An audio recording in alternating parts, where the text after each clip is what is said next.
Nous avons été victimes d'inondations parce que c'était construit dans la zone traditionnelle de Bandabari et que ce n'était pas en hauteur.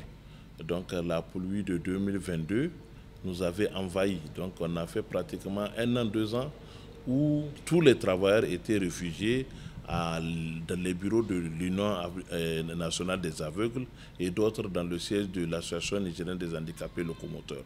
On s'était promis qu'on allait réhabiliter le siège. Bon, c'était soit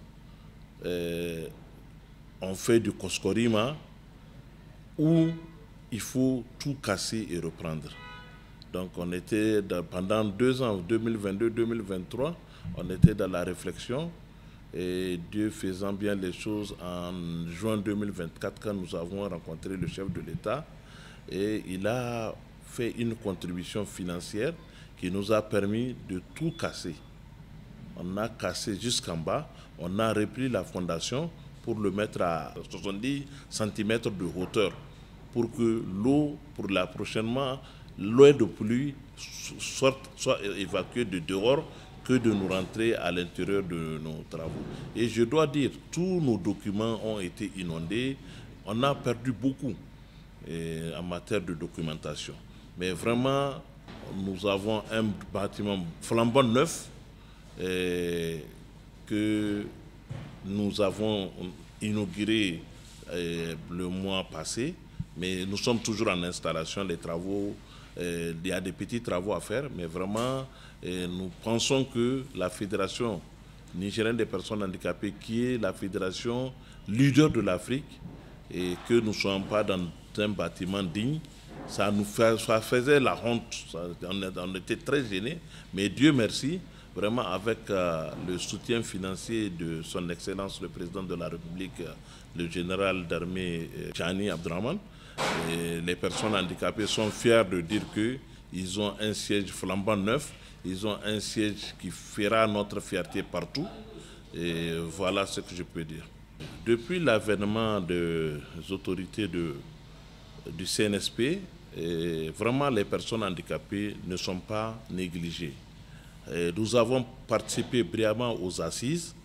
Nous sommes chaque fois conviés au même titre que tous les citoyens à tous les grands événements qui se passent dans notre pays.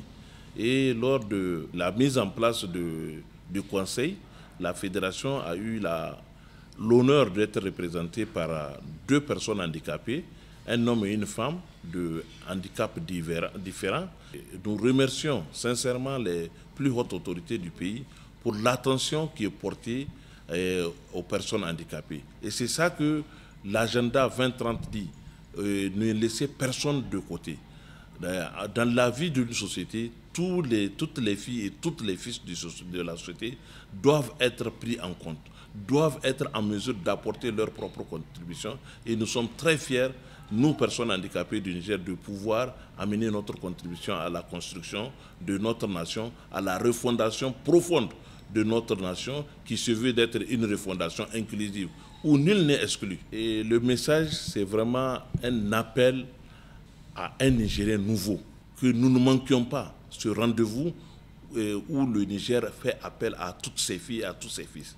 Il faut que toutes les personnes handicapées, où qu'elles se trouvent, aussi se mettent dans cette logique du Nigérien nouveau, le Nigérien travailleur, le Nigérien qui respecte, qui est jaloux de la dignité du Niger, de la souveraineté du Niger et du bien-être de tous les Nigériens. Donc, j'en appelle à toutes les filles et fils personnes handicapées du Niger de donner le meilleur d'elles-mêmes pour que notre pays puisse sortir la tête de l'eau, comme on dit.